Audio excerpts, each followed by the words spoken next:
Hello YouTube, and welcome back to the channel. I intended making this video very soon after my first video on remote ID, but somehow circumstances overtook and the subject has developed. Now, first of all, let me say a big thank you to all those who subscribed to the channel, and especially to those who took the time to comment. And most of the comments have been very positive.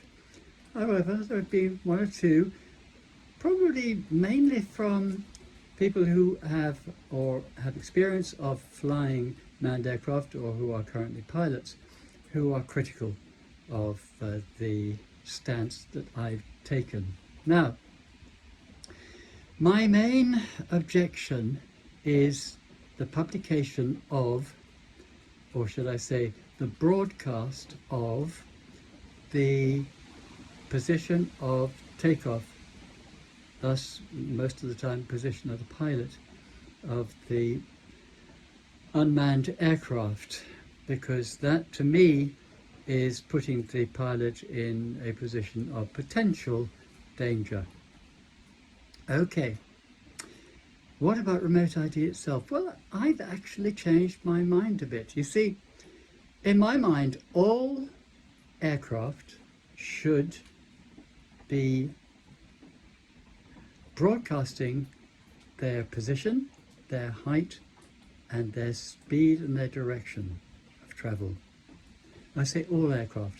At the moment, many aircraft in the general aviation sphere are not required to broadcast anything.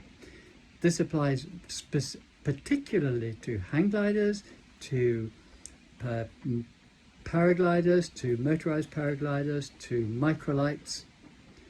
They do not have to publish anything, and they can fly in both the 0 to 400 foot and the 500 plus foot airspace. So really, to require the drone community to publish all this information, including the location of the pilot, location of the takeoff, is to me excessive, unless it is applied universally to all aircraft using the airspace, both above and below 500 feet.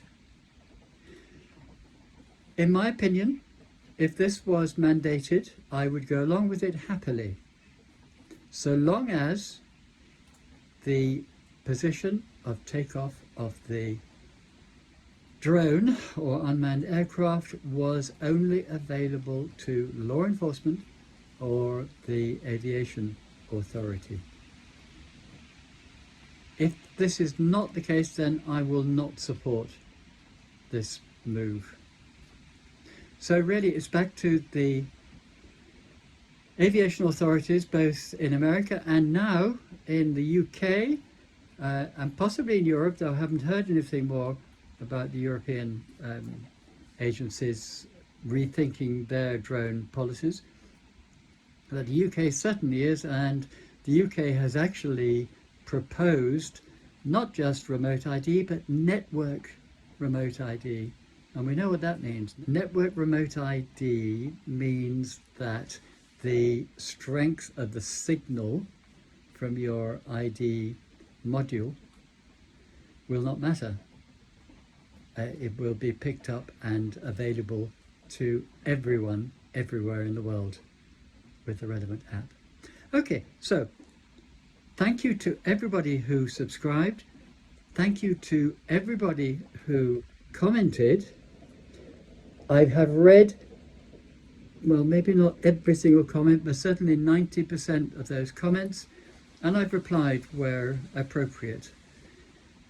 It's taken a lot of work because there have been so many comments in the thousands. So thank you, everybody. Remote ID is coming. As we know, it has been postponed. Well, it hasn't been postponed. Enforcement has been postponed.